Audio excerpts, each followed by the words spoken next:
had a crazy realization while flicking through this book. Why are vacuum cleaners better the more they suck? Anyways, another idea from this book has removed this quiet desperation that I feel sometimes when I know I'm capable of more. I know what to do. I wish I could just dive all in unapologetically, but it's like I'm waiting for something to fall into place. And by the end of this video, we're gonna make one little change that will get us into massive momentum, if you have the balls or ovaries to actually implement it. So what's the book and what's the idea? What I realized is that most of productivity or growth is not about working more or working smarter, but it's about courage. And there's this book that is titled really well for this idea. It's called Ready, Fire, Aim. It's an entrepreneurship book, but its core principles apply to every area in your life. How you approach relationships, your health, small things like, I don't know. But what most of us do is ready, aim, aim, aim, fire. And this video is not about stop planning, just take action. No, it's much deeper than that. Because the exact opposite can be true too. You're firing constantly, putting in a ton of work, but if you just aimed and adjusted a little bit, you would get exponentially better results. What is a goal you're currently pursuing or a challenge you're trying to overcome? For that to happen, should you aim more, prepare, research, adjust, or should you fire more? Just go for it, take risks, execute. And figuring that out, that's the real challenge. Personally, I've been aiming way too much my entire life. It's been helpful in many ways, but I've also paid a heavy price for it. It is painful to think about how many opportunities I've missed out on because I was simply afraid to take a shot. Whether it's in high school with the girl that I liked, business opportunities, or countless fun experiences that would have become unforgettable memories. Let's start with those of us who aim too much and should fire more, which is actually not about doing more work, but less work. You'll see what I mean, because I had an interesting conversation about this with someone from the community. I thought that I burnt out from recent hard work, 6 months of really grinding the work and not getting results. Every morning I fight myself to get up. I remember I learned it from your videos that you can't make leaps in all areas of your life at the same time. And that was exactly what I was trying to do. You made very little progress in all of them. Yeah. And now he's not sure which opportunity to pursue next. I got a first no on a sales call, and now I'm seeing this.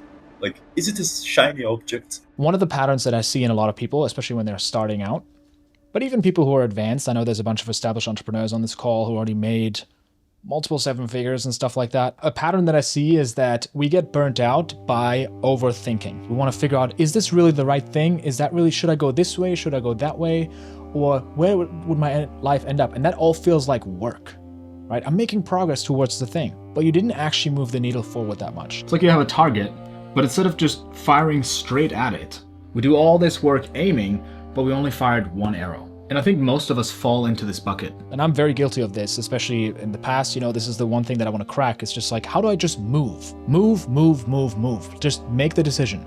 Ready, fire, aim.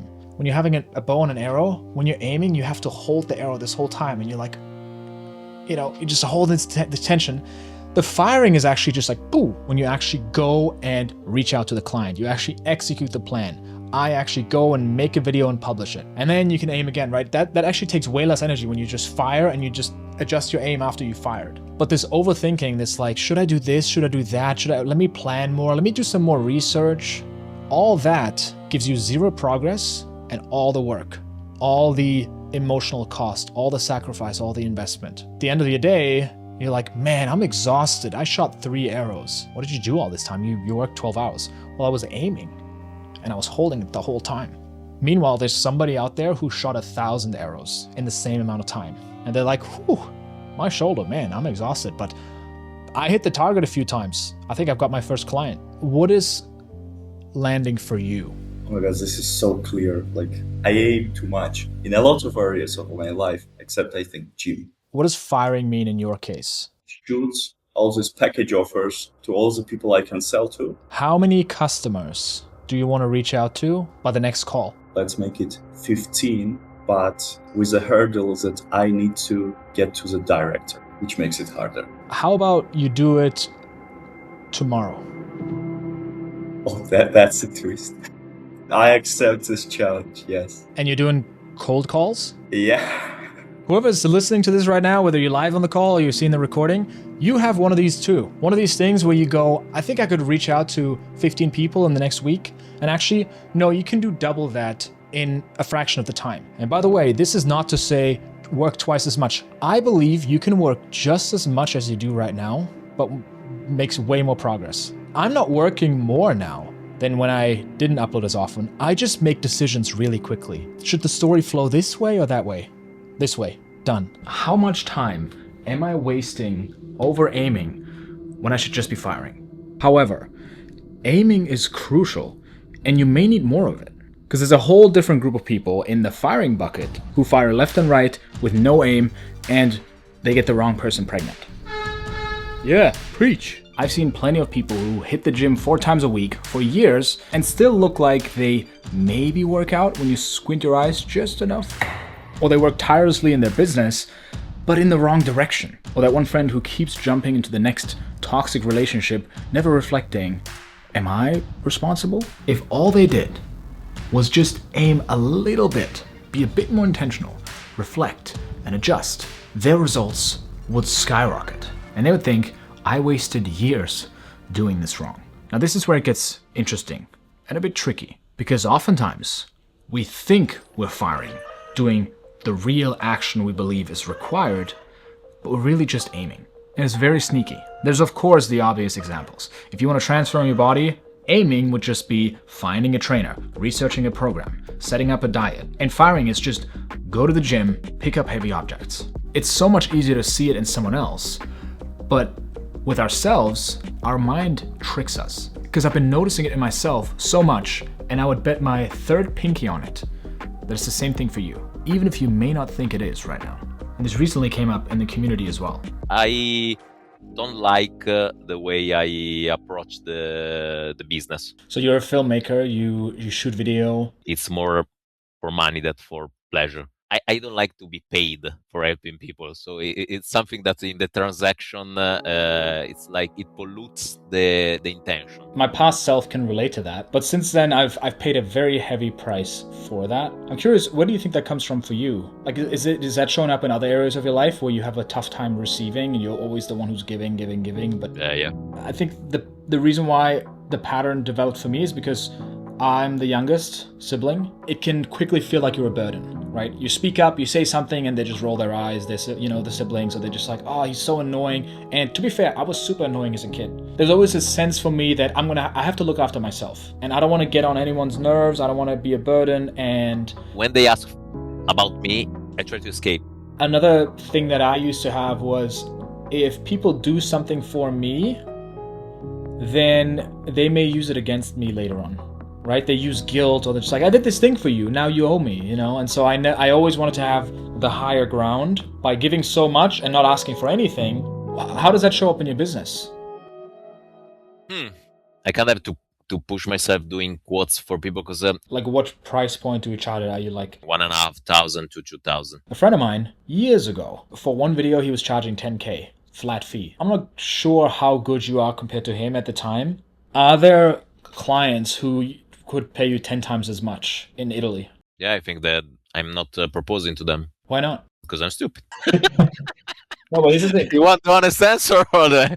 No, but it's not stupidity. It's fear. If you want to give an emotion. So you could make 10 times as much money if you overcame the fear? I don't think it's only fear, but I think it's the how to interact with them, present a project, etc. Figuring out how to do it, that's the easy part. You'll figure that out in no time. The tricky part is not when our mind comes up with a dumb excuse, but when it comes up with a really good one. And to be fair, the reasons your mind comes up with might be true to some degree, but when you challenge them, you realize they're not really what's stopping you. I don't know how to do it. Well, true, you don't know yet, but you can figure it out. My brain doesn't work that way, or I have this condition, or this thing. Sure, I mean, she has it too, but she's doing well. Or a big one is when we say, well, I've already tried that. But when you drill deeper, you realize you've really only tried 1.5 things, instead of actually going for it. Or something like, I need to looks max first before I can be a model because I'm ugly. Well, yeah, but...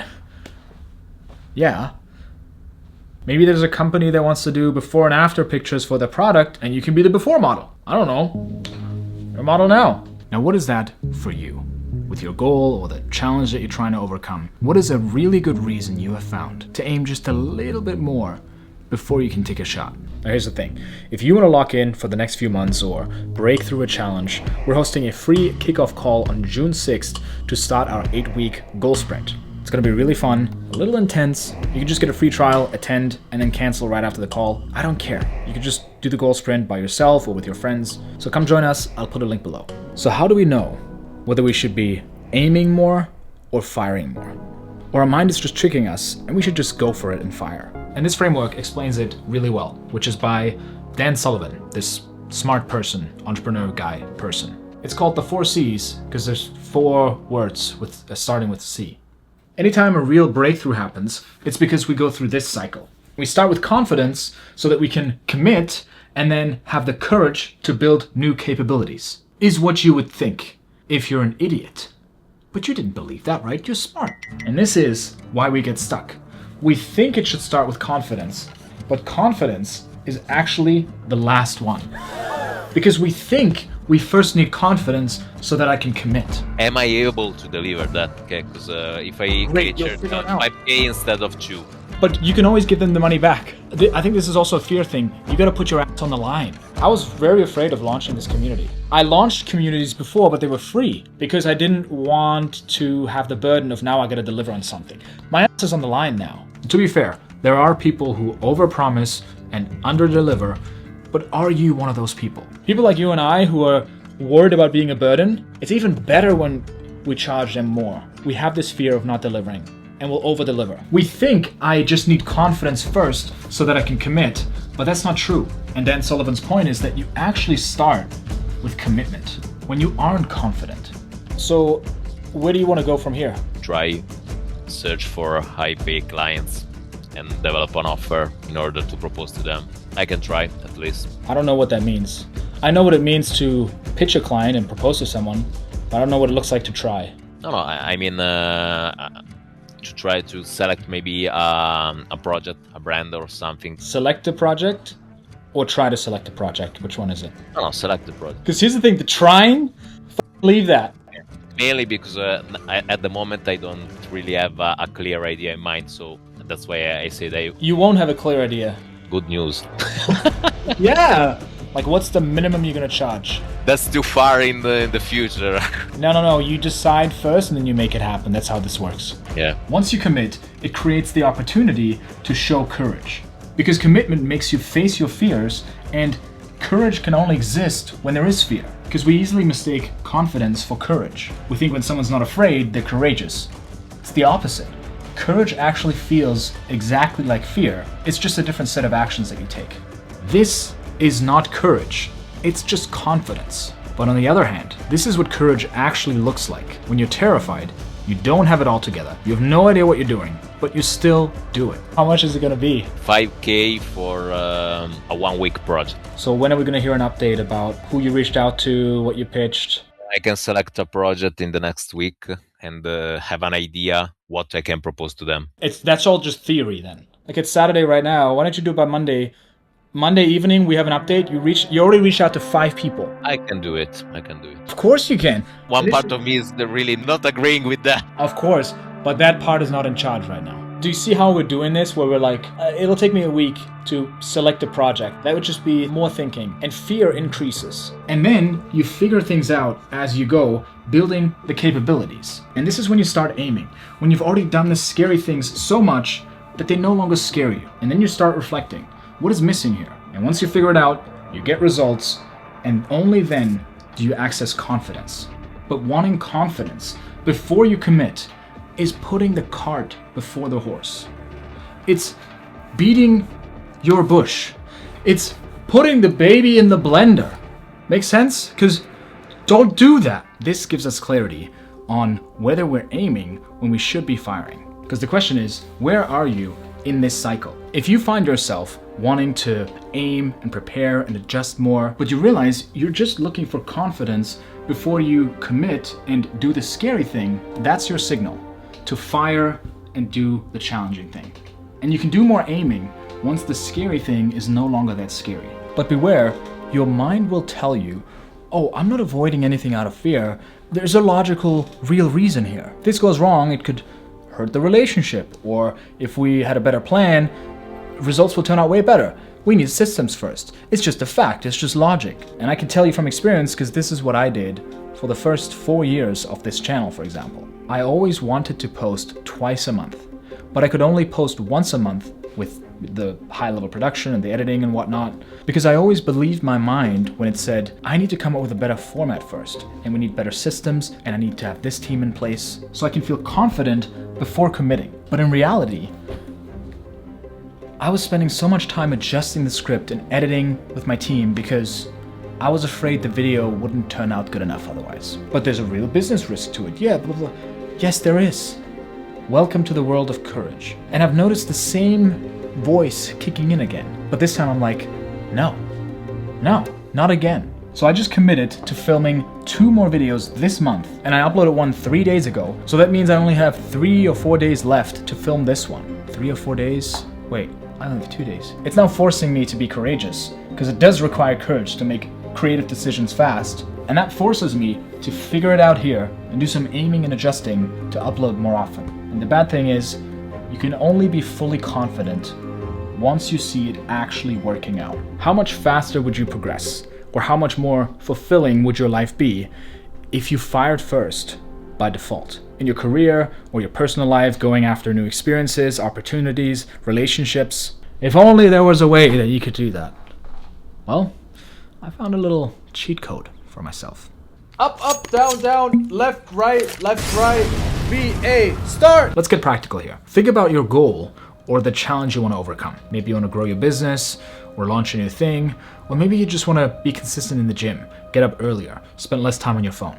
At the core of it, it is a commitment issue. Because the stronger the commitment is, the more access to courage we have. Because think about the times when your commitment was, I'll try my best. How long did it take you to quit?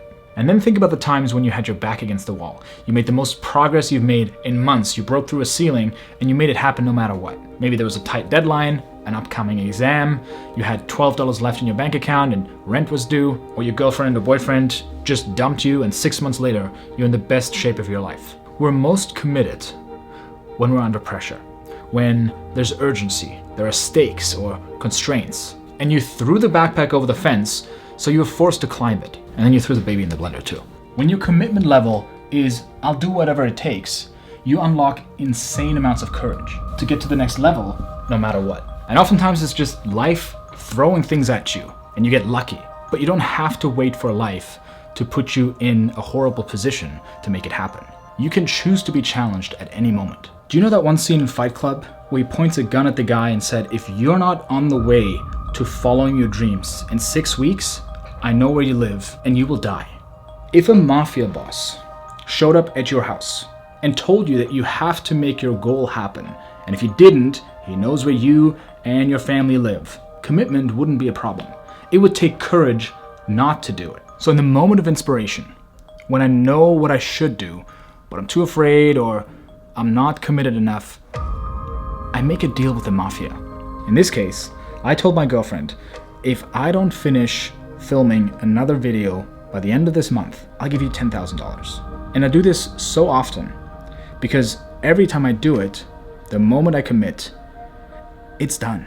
Every logical, reasonable excuse from my mind falls away. Courage shows up because it has to, and I rise up to the occasion. I'm not saying that that's what you should be doing, but maybe it is time to text a friend, to get an accountability buddy, put some stakes on the line, to dive in and just trust that you'll figure it out.